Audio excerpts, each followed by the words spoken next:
My Govanen, welcome to the Tolkien Lore Channel. I'm the Tolkien Geek, and in this video, I am going to discuss something that I would really rather not have to discuss, because it's not about Tolkien per se, it's about the Tolkien fandom, and I don't like to use the word toxic, because that usually has a very specific connotation in discussions like these, and it's not what I'm talking about.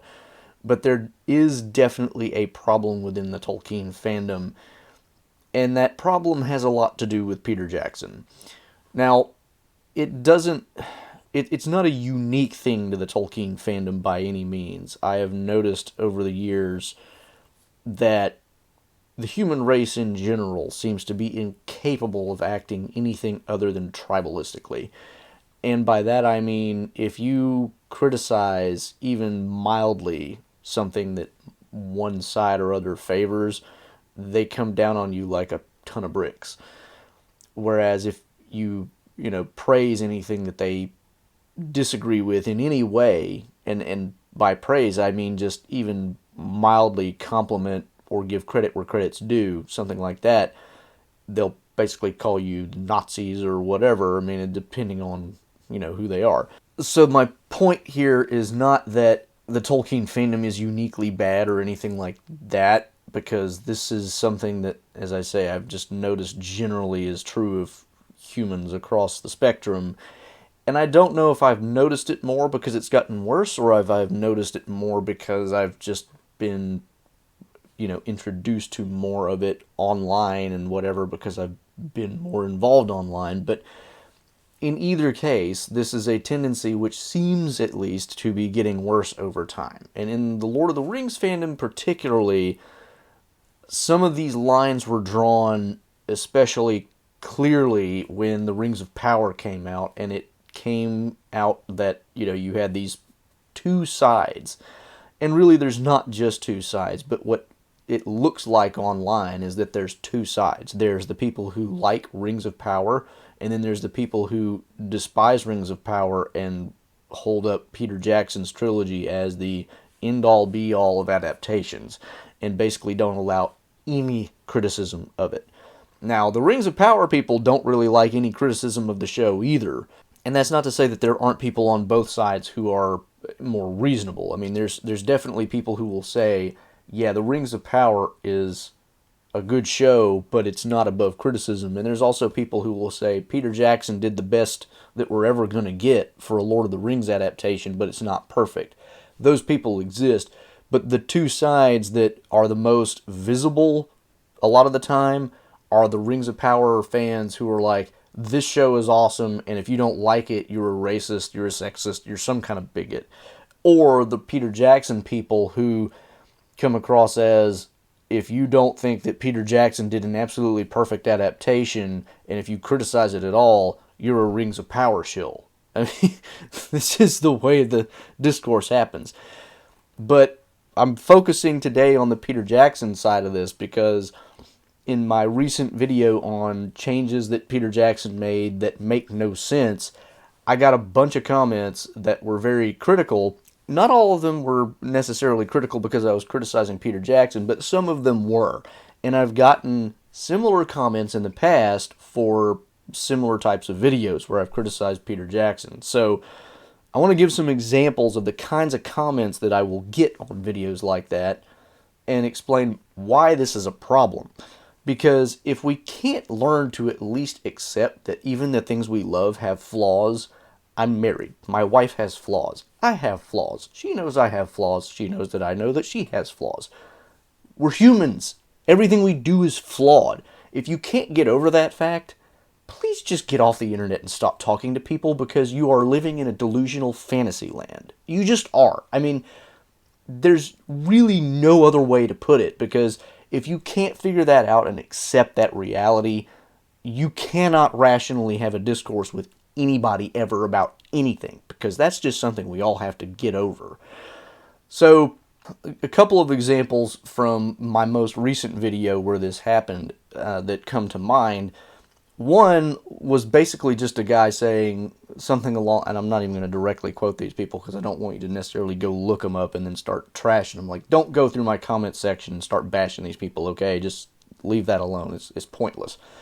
But there was this one guy, girl, I don't know, I mean, they're all online personalities, who was saying something along the lines of, hey, the movies and the books can exist, coexist, and, they're both good in their own ways, and blah, blah, blah. And it's like, dude, nothing I said claimed otherwise. My video was about, for those of you who haven't seen it, my video was about changes that Peter Jackson made to the story or the script, which introduced internal coherence problems in the movies themselves. Not coherence problems with the original source material, mind you, but just coherence problems within Peter Jackson's own movies. The point being, you start mucking around with the story, especially a story that was painstakingly edited by its own creator many times to make sure that coherence was not a problem, and you're bound to create issues if you're not careful. And my point was, Peter Jackson and or Fran Walsh and Phil, I'm just summing them all up in Peter Jackson because that's the name everybody's most familiar with. But yes, there were more writers on this than Peter Jackson. And yes, there was a studio who probably had involvement. But the point is, these people who made these changes didn't necessarily always stop to think, hey, does this make sense in the grand scheme of what else is in these stories that we've created here, or adapt the way that we've adapted these stories. So my point was not these movies suck, or these movies, need to be thrown in the trash bin and forgotten, or anything like that. My point was not even that they have no value as an adaptation. My point was simply that you've got internal coherence problems in these movies because of changes that were not really necessary in the first place. And it would have been better to just kind of stick to the original script. And I'm not saying we have to be slavishly tied to the original story and make zero changes, although I think personally I would love that adaptation too. But if you're going to make an adaptation and you're going to introduce changes, at least be careful in how you do it. And so when I get comments like this one guy who's like, the movies and the books can coexist and blah, blah, blah, it's like, I am aware. Like, I love the Princess Bride movie, and the Princess Bride movie is not really very like the book, actually. If you read the book, it's significantly different, but the movie is amazing. And the fact that it's different is not a criticism in any way, shape, or form. That, the fact that there are problems in movies is not a reason for that movie not to exist. There are many movies, I'm sure, that all of us enjoy that do have their problems. And the internet, of course, has made this a serious problem in and of itself, because Amazon Prime and all these other services that have, like the general trivia or whatever, or imdb.com and whatever, that you can look at the trivia, that you'll find that there's like dozens usually of goofs where it'll show, yeah, they messed this up. And if you pay really close attention, you can tell that they screwed it up somewhere over here. And a lot of the time it's really minor, but it's also the case that there are things that aren't even in the trivia that will, just be coherence problems. Movies are not perfect. There's nothing perfect about anything that humans do.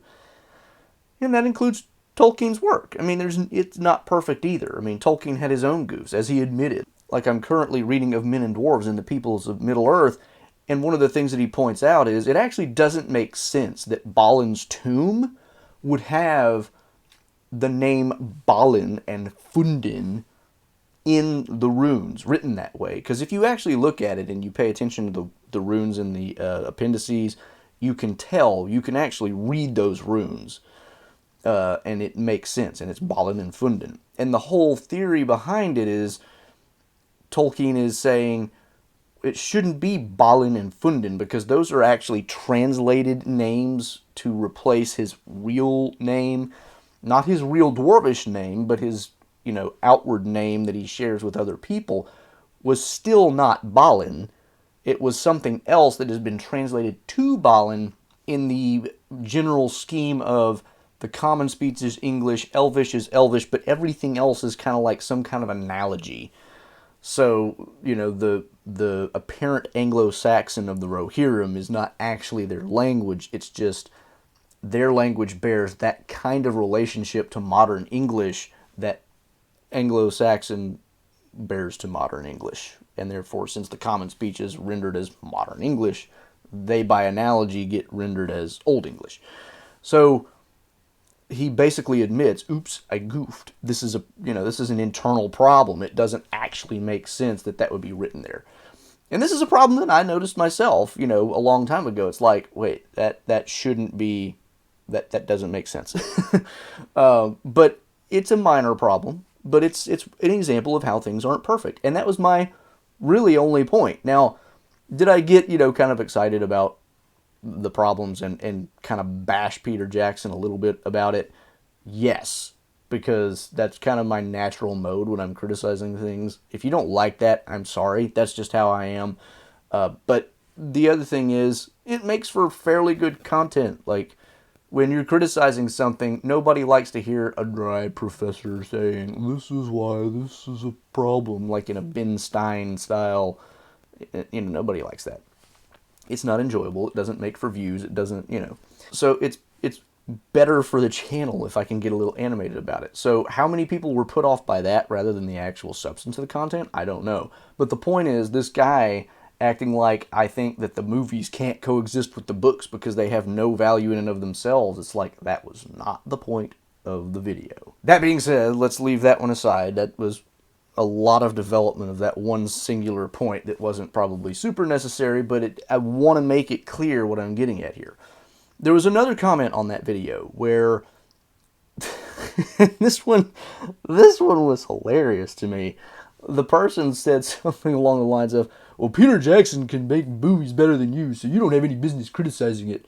That wasn't the exact words again, but that was the general point. And I'm like, if you think that my lack of skill as a movie maker, which, by the way, how would any of you know how good I am at making movies? I've never made one.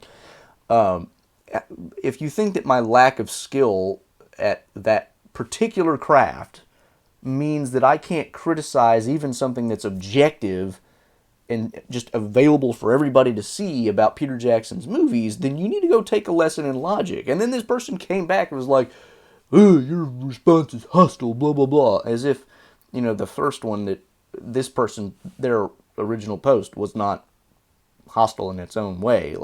And then as, went back and forth like maybe one or two more times and said again, well, Peter Jackson is still better at making movies than you. It's like, who's disputing that? Like, these people who seem to think that you just cannot criticize, Holy Saint Peter Jackson over his movies I just don't get it. It's like, and the other thing too is like, most movie critics aren't movie makers. That doesn't mean that their criticisms are invalid. It doesn't mean that I hate the movies. And that was another thing that came up in the conversation with this one particular person. Somebody pointed out, hey, he said he likes the movies, and then the person was like, oh, he's lying.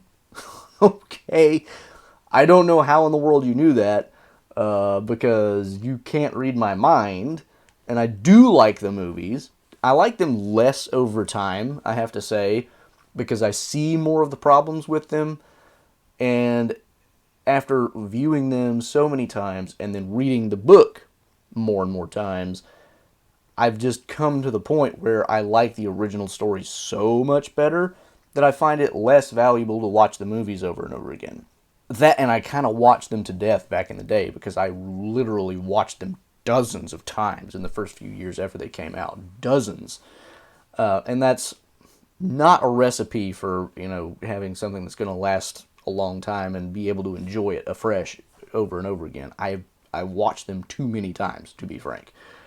That doesn't mean I don't like the movies. I do. I think there's a lot of great stuff about the movies, and I'm going to do a video at some point on, little details that Peter Jackson really nailed, and, stuff like that, because I do have good things to say about Peter Jackson. But the point being here, don't call me a liar when, if I say that I like the movies, because I do like the movies. And again, if we can't learn to criticize what we like, what we love, even the things that we love the most, we have a problem. A very deep problem, a human problem. Like, you cannot go through life thinking that something is either perfect or the most flawed, evil thing ever. Nothing in life is that way. There's virtually nothing you could ever point to and say, this is perfect, and this over here is absolute trash. Even the Rings of Power had its merits. Like, for all the things that I think Rings of Power did wrong, their practical effects orcs were better than The Hobbit. And that was something that most people could agree on, right? I mean, so credit where credit is due. But if you cannot take the credit where credit is due mentality or the criticize what you love mentality, there were people who were like, I'm going to unsubscribe from your channel because of this. It's like, okay, I don't want you in my comments anyway because you're a terrible person who can't learn to have a rational thought process. So just get over it and go away. I really don't care. Now, that was just this video, but I've had these kinds of comments before, and I've seen stuff on the platform formerly known as Twitter, too. And one of the things that blew my mind was, I don't remember what video it was. I did a video several months back, I want to say, back when the Peter Jackson versus Rings of Power discourse was still really hot and heavy everywhere. And I did a video that was criticizing something about Peter Jackson's movies. And again, I don't remember which video this was. But there was this account on Twitter, and this person is kind of infamous for Rings of Power bashing. And when people point at toxic, people in the fandom, this is one of the ones that you might find as one of their examples. But the point being, this person, when they saw my video criticizing Peter Jackson, actually said, hey, don't criticize Peter Jackson because it gives them fodder for saying, see, yours isn't perfect either. And I'm like, yeah, that's not me. I am not going to take that road, because this is the mentality of somebody who is way more interested in winning the argument than in just acknowledging truth. And if that's where you are, you can just, forget about me, because I'm not on your side on that. Forget it. I am not in the business of just winning arguments. A lot of people think that about me, but it's not true. So, point being here, if I say, X is bad about Peter Jackson, is that going to give fodder to the Rings of Power people to say, aha, see, the Rings of Power is fine because Peter Jackson has flaws too. Ha ha ha. No, Rings of Power is just objectively way worse than Peter Jackson's trilogy, or the Lord of the Rings trilogy anyway. Hobbit trilogy, you might have a little more of an argument. The problem with the Rings of Power series is not just that it has flaws. No, the Rings of Power has flaws that are really bad in many different ways on a fairly significant scale, whereas Peter Jackson's flaws, they take a little while to find. They tend to be small, and they don't usually wreck the entire story, and they don't usually completely run against Tolkien's actual original story. Rings of Power does this all the time. Any of you who watch my reviews of those episodes may remember that kind of what finally broke me of even having a chance of liking Rings of Power was the whole Celeborn thing. It's like, no, I'm done. This is just not okay. I'm not dealing with this. But even before it got to that point, there were things I didn't like about the acting. There were things I didn't like about the costuming. There were things I didn't like about a lot of Rings of Power. One thing you cannot say about Peter Jackson's is the costuming. The costuming is great. The acting, great all around. Like, on just a technical level, Peter Jackson's trilogy is amazing. There's a reason it finally won all the awards when Return of the King came out. I mean, but Rings of Power, it looks cheap so often, and the acting is meh, and Galadriel's character just in general is totally unlikable, and there's just so many problems with it. There were highlights. Elrond and Durin's relationship I enjoyed for the most part. Although even that they kind of ruined by making Elrond a liar, which is like, don't ruin my Elrond, people. But if you think that by criticizing Peter Jackson in any form or fashion, that I am giving ammunition to the Rings of Power people, you're not very confident in your argument that the Rings of Power is very bad. I am so confident in my argument that the Rings of Power is a bad show, at least as an adaptation of Tolkien stuff, that I can criticize Peter Jackson all day long and still be like, yeah, but it's still way better than Rings of Power. If you're not that confident, the problem is you, not the fact that I'm criticizing Peter Jackson. That is not... You are way in the wrong on this one. I can't help you. And again, we have to be able to criticize even the things that we love, because none of us and nothing we like is perfect. That's just a fact. And there's been other comments and other things as well. I can't even remember all of them, but I mean, it seems like it's become more and more prevalent over time, where it's like if you criticize Peter Jackson's movies, there is a certain contingent of people out there who will jump down your throat and basically accuse you of being a shill for Rings of Power, or a traitor, or just, being a completely unreasonable person, because apparently Peter Jackson just cannot be criticized. It's like these people have made a religion out of Peter Jackson, forgetting that whenever those movies came out, as a lot of Rings of Power fans have pointed out correctly, when Peter Jackson's movies came out, there were tons of people criticizing it for the things that it did. Things that, like Arwen being the one who rescues Frodo instead of Glorfindel, or, just take your pick. There's tons of things that people criticize Peter Jackson for. And frankly, whenever I first saw those movies, this is the thing. Like, I'm such a purist. Whenever I first saw those movies, I was constantly pointing out to people, annoyingly. But I kept it to, like, after the movie was over for the most part, I hope. Not entirely, because I was pointing out things during the movies as well. I was constantly pointing out, like, this was wrong, this was wrong, this was wrong, this was wrong, this was wrong. And, like, my inner purist was, like, hating it. But after the fact, and when the movies came out on video, got those movies and watched them, like I said, dozens of times. So, I'm perfectly capable of having almost a conniption fit, on the one hand, for seeing things that I don't like about the movie, and then still liking the movie anyway on its own terms. I am perfectly capable of that. And all of you should be too. Like, that shouldn't be a problem. Now, I know people who found the Peter Jackson problem so bad that they won't even watch him. And I can understand that mentality, right? Slowly over time, I have kind of gotten to the same place in a lot of ways. I have gotten to the point where I just don't enjoy watching them the way that I used to. And for the people who were always like that, fine. If you want to just reread the books over and over again, and, that's more and more what I would prefer to do as well. There's nothing wrong with that. What there is something wrong with is thinking that because you criticize something, you hate it, or because you like something that you think it's perfect. Either of those is, you've, as Gandalf would say to Saruman, you have left the path of wisdom.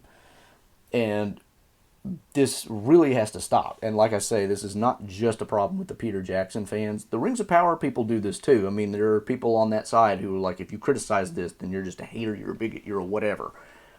Stop it. There are objective problems with that show, and there's just no getting around it. Just like there's objective problems with Peter Jackson. There's objective problems with Ralph Bakshi, who I think probably did the best, of anybody so far of actually adapting it to a screen, given the constraints that he had, mind you.